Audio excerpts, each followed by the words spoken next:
আসসালামু আলাইকুম। আজ আমি বাটাবাটির ঝামেলা ছাড়া 2 পদের পেঁয়াজুর রেসিপি আপনাদের সাথে শেয়ার করব। তা আশা করি আপনারা অনেকই উপকারে আসবে ভিডিওটা দেখলে। তো শুরু থেকে শেষ পর্যন্ত সাথেই থাকবেন ফুল ভিডিও জুড়ে।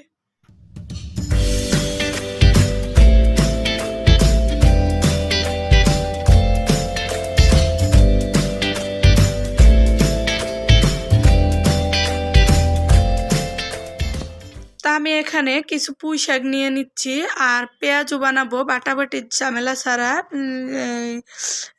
ডাল দিয়ে। তো পুঁই শাকগুলা আমি ধুয়ে ভালো করে কুচি করে নিয়ে আসলাম। আর এখানে আমি খেসারির ডাল একটু ধুয়ে ভিজিয়ে রাখছি 6 ঘন্টার মতো। ভিজানোর পরে নিয়ে আসলাম। তো এগুলো আমি বাটতে আমার থেকে ভালো লাগে না, আর একদম মিশ হয়ে গেলে খেতেও আমার থেকে মজা হয় না। এই কারণে আমি এই আস্ত ডালটনের ভিতরেই কিছু বেসন দিয়ে দিচ্ছি। আর পেঁয়াজুতে যা যা দেয়, কাঁচামরিচ, বেশি করে পেঁয়াজ, একটু সামান্য লবণ, স্বাদ মতো হালকা আদা রসুন বাটা, তো এগুলা স্কিপ হয়ে গেছে, আর ধনিয়া পাতা দিয়ে আমি ভালোভাবে মেখে নিচ্ছি। আর আপনারা চাইলে একটু পানি দিয়ে নরম করে নিতে পারেন হালকা অল্প। তা আমার পানি লাগবে না, এই কারণে আমি আর দিচ্ছি না। এগুলা ভিজানো ধোয়ার সময় পানি ছিল, তা আমার আর একটু বেসন লাগতো, তার একটু দিয়ে আমি ভালোভাবে গলিয়ে নিচ্ছি। এখন শাকটাকে এইভাবে করে গলিয়ে নিব।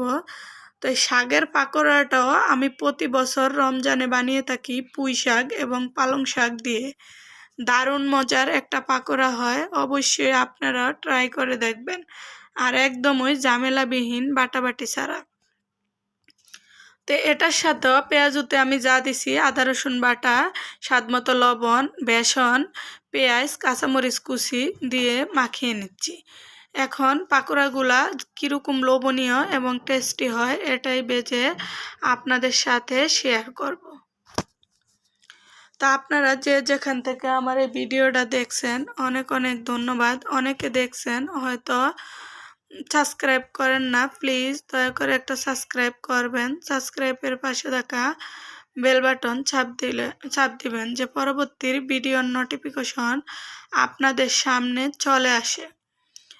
এই যে দেখেন পাকোড়াগুলা একদম গোল্ডেন করে আমি মশমশা করে ভেজে নিচ্ছি। এগুলো পেঁয়াজুর থেকে কম না, একদম চিকেন টিকিয়াকে হার বানিয়ে দিবে এই শাকের পাকোড়াগুলা।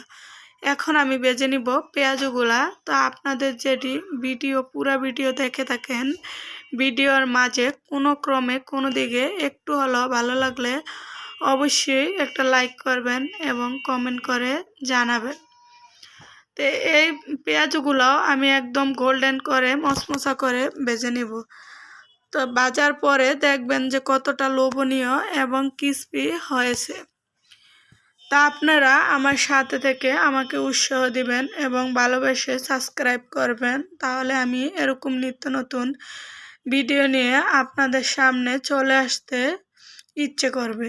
তো এই যে এরকম করে আমি পেঁয়াজগুলো ভেজে নিলাম। তো দেখেন কতটা লোভনীয় এবং টেস্টি এবং ক্রিস্পি হয়েছে দুইটা পাকোড়াই। তো আপনাদের কাছে আবার অনুরোধ রইল, একটু হলো ভালো লাগলে লাইক কমেন্ট করে শেয়ার করবেন। তো এই যা আমি একটু ভেঙে আপনাদের সাথে এখন শেয়ার করতেছি কতটা লোভনীয় এবং সুন্দর একটা পাকোড়া হয়েছে।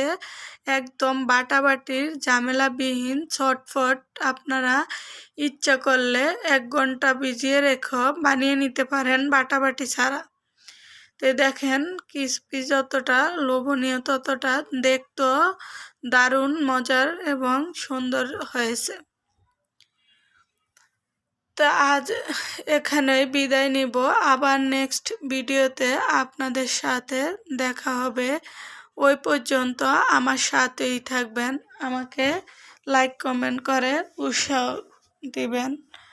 আজ এই পর্যন্ত, আবার নেক্সট ভিডিওতে দেখা হবে। আল্লাহ হাফেজ।